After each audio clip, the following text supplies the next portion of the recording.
नगर मनमाड महामार्गाचं काम सुरू असल्यानं ठिकठिकाणी वाहतुकीची कोंडी होतीये। त्याची पाहणी माजी खासदार डॉक्टर सुजय विखे पाटील यांनी महामार्गावरील विविध ठिकाणी थांबून केली। वाहतूक कोंडीची कारणं जाणून घेतली। रस्त्याचं अपूर्ण काम, अव्यवस्थित वळण मार्ग तसंच अपुरा वाहतूक बंदोबस्त यामुळे समस्या अधिक तीव्र होत असल्याचं त्यांच्या निदर्शनास आलं। ही कोंडी फोडण्यासाठी पोलिसांनी अतिरिक्त मनुष्यबळ आवश्यक आहे। वाहतूक नियंत्रणासाठी ज्या ठिकाणी मनुष्यबळ अपुरं आहे तिथं होमगार्डची तातडीनं नियुक्ती करा। गरज भासल्यास होमगार्डचा पगार मी स्वतः देईन असंही डॉक्टर सुजय विखे पाटील यांनी उपस्थित पोलीस अधिकाऱ्यांना सांगितलं आहे। हे अत्यंत दुर्दैवी आहे की आंदोलनाची भूमिका घेणं आणि आंदोलन पुकारणं या पलीकडे जाऊन कुठल्याही लोकप्रतिनिधींनी फील्डवर येऊन ट्रॅफिक डायव्हर्जन झालं कसं पाहिजे, ट्रॅफिक डायव्हर्जन मध्ये कुठं चूक होते का, कोणीच पाहायला तयार नाही। कोणाला तरी उतरावं लागेल। त्याच वेळ माझ्यावाली मी जरा महानगरपालिकेच्या प्रचारामध्ये व्यस्त होतो आणि मग आता आज जेव्हा मी घरी चाललो होतो लोणीला तेव्हा मी विचारला हा प्रश्न, का एवढी जाम लागू राहिली रोज डावरीमध्ये? तर ते काही खड्डा पडलं होतं ते बुजवलं नव्हतं, तेव्हा JCB बोलवला, रोलर बोलवला, तर खड्डा बुजवला तर ट्रॅफिक सुरळीत चालू झाली।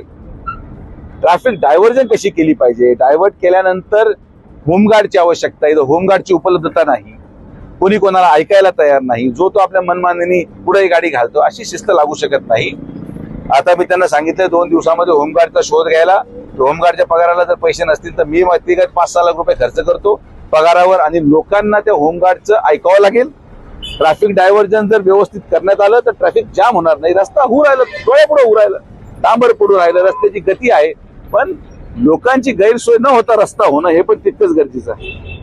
तर तीच भूमिका माझी आहे। आता आम्ही जमिनीवर उतरलेलो आहोत, फील्ड उतरलेलो आहोत। कधी कधी काय असतं, आपण लोकांना संधी देतो पहिलं काम करायची, ज्याला लोकांनी निवडून दिले अपेक्षेने त्यांनी काम करणं अपेक्षित आहे। आता निवडून आलेला माणूस करत नसेल तर पडलेल्या माणसाला काहीतरी करावं लागेल म्हणून मी लागलोय कामाला। तर राहुरीची जनतेला विनंती आहे की थोडं संयमाने घ्या सगळ्यांनी। जे होमगार्ड आपल्याला ट्रॅफिक डायव्हर्जन देणार आहे त्या ट्रॅफिक डायव्हर्जनच्या अनुसार आपण गाडी वाहतूक सुरळीत करावी। सगळ्यांनी एकमेकाला सहकार्य करा। एका कोणाच्या एकट्याचा घराचा रस्ता नाही, माझ्या एकट्या घराचा रस्ता नाही, पण जर तुम्ही सगळेजण एकमेकाला सहकार्य करून राहिलात तर रस्ता लवकर पूर्ण होईल आणि येणाऱ्या जाणाऱ्याची गैरसोय होणार नाही, ही आपल्या चॅनलच्या वतीने नम्र विनंती करतो। राहुरीचं सदैव प्रेम हे आमच्या परिवारावर राहिलेलं आहे आणि म्हणून त्या विश्वासाने मी सांगतो की राहुरीची जनता माझं ऐकेल आणि सगळ्या ठेकेदारांना सहकार्य करून आपल्याला पुढे जावं लागेल। धन्यवाद। आता एक आपण पुढे आलो, इथे एक डिवायडर टाकले, बरोबर? एक डिवायडर इथे टाकले, 50 मीटर अजून एक टाकले। तुझी सिग्नल लाईन या पॉईंट पासून म्हणजे या पॉईंटच्या किमान 200 मीटर पासून सिग्नल लाईन चालू झाली पाहिजे। आता इथून जर माणूस बाहेर निघतो, इथून याला कंपल्सरी इथून न्यूटन घ्यायला लावायचं, याला असं ऍक्सेसन नाही करलं त्याच्यावर। इथून लोक चढले नाही पाहिजे, हा रस्ता पूर्णपणे बंद झाला पाहिजे, इथून समोर पण जाता कामा नये। हा एक न्यूटन उभं रस्त्याचं काम होतं, इकडून येणारे न्यूटन, पाठीमागून येणारे न्यूटन आणि इकडून जाणारा दाखवतात। हे फिक्स, हे न्यूटन फिक्स ठेवा, बरोबर?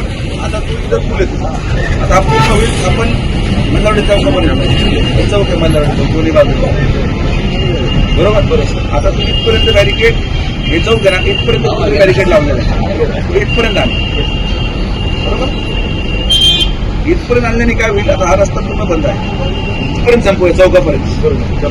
एवढा आता इथं ठेवलाय तू, हा पोर्शन मोकळा कशाला ठेवतो, हा पोर्शन पूर्ण भरून घे। बॅरिकेड सुद्धा इथं आहे, त्यामुळे लोक इथून पण जाऊ राहिले, इथल्या येणाऱ्या गाड्या काय करू राहिल्या, इथं येतात।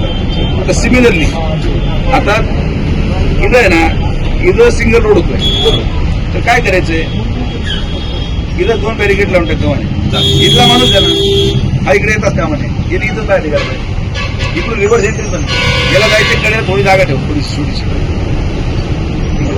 याला इकडून येऊ, इकडून कोणी पुस्तक का म्हणे आणि इकडून त्याला जायचं। वृत्तसंपादन विभाग, न्यूज टुडे 24, अहिल्यानगर।